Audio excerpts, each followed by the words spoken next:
I want to show you a little more of this brand new New York Times article. I told you the headlines just a minute ago, but then more from Tad Devine, that same advisor I was telling you about. Look here. We may decide we have to pick up some more delegates in some of these caucus states, Mr. Devine said. Maybe we have to get some more people on the ground between now and the state convention, some places, because we're not going to win as many as we thought we were going to win in primaries, but we have to make up the difference elsewhere. That's reassessment. And then there's this. Reassess does not mean he's going to be a part of,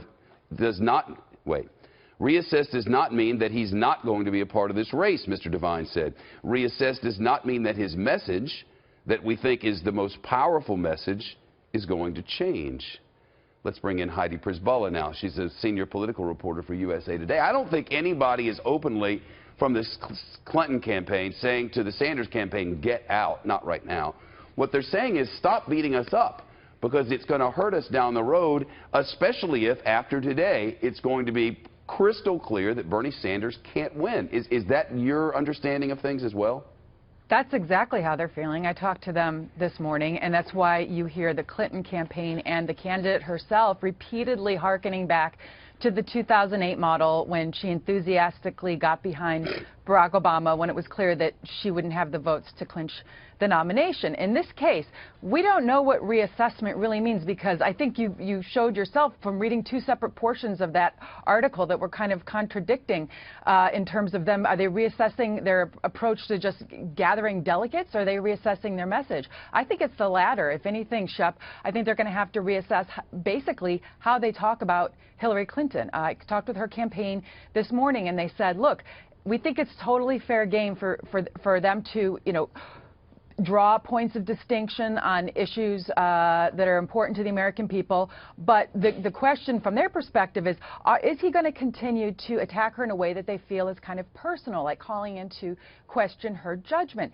And Donald Trump is in many ways backing up some of these concerns that they have by tweeting out today, Bernie Sanders has been mistreated by the Democrats. He should run as an independent. And then a couple days before that, also using Bernie Sanders to beat up on Hillary Clinton. I believe it was on her Wall Street connections or something like that. So he is playing into the argument that the Clinton campaign is making right now, that he will become a pawn of Trump if this continues on too long. And I think we have to go back a little further for greater context on this. And by that I mean, he has said from the beginning, Bernie Sanders, that whoever the Democratic nominee is, he will wholeheartedly support that nominee in an effort to, as he's put it, keep the Republicans out of office, which is sort of standard Democratic fare, not so standard for a non-Democrat, but you know what I mean.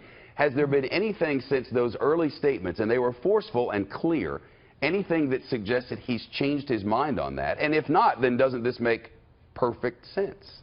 I think Bernie Sanders' definition of that is just different from your conventional Democrat. Yes, in his mind, he will be supporting her, but at the same time, he sees himself now making this transition from being a leader and someone campaigning for office as the leader of a movement, and that he owes it to his followers to hold her feet to the fire and try to extract more from her in the run-up to the convention. On he sent out issues, a fundraising, like trade and Wall Street and things like that. Right, and that's the question, is what are his asks going to be going into the convention? Does he want a ban on fracking? Does he want something more firm on the minimum wage? Primetime speaking slot, all of those things are probably reasonable asks in his mind. It seems to me that anybody who thinks that the drama in all of it is going to go down may be wrong, because conventional wisdom tells you that what Hillary Clinton needs to do after having been pushed so far left by Bernie Sanders is begin a canter, if not a run, toward the center. And if Bernie Sanders is in a tug-of-war with her on this matter, with all of his millions of supporters next to him, this movement toward the center is going to be very hard for her, maybe even harder than it will be for Donald Trump, arguably. Arguably, yeah, because Bernie Sanders, well, people feel pretty strongly about Donald Trump, so I don't know about that. That's what I'm saying. I don't know. Well, Donald Trump, his flock seems to move more like sheep than like cats. His are easier to herd than hers.